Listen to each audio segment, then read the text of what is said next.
Al començament de la història, el pare d'Anna, Otto Frank, troba el diari d'aquesta i comença la història. Eren 7 persones.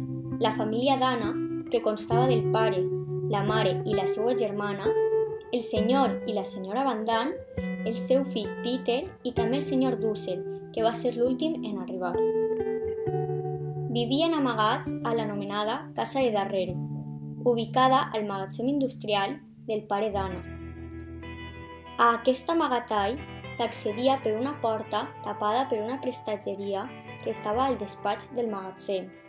Un dia, passades les 6 de la vesprada, hora en què ja podien fer sorolls perquè el magatzem estava buit, de sobte van sentir un col. Es va fer un silenci. Peter intentà apagar la llum. Era un lladre que va entrar al magatzem. Amb les presses, Peter va caure a terra. El lladre es va espantar i va fugir. Temps després, la policia agafà el lladre i a causa d'això van ser descoberts i enviats a camps de refugiats, on uns van sobreviure i uns altres van morir.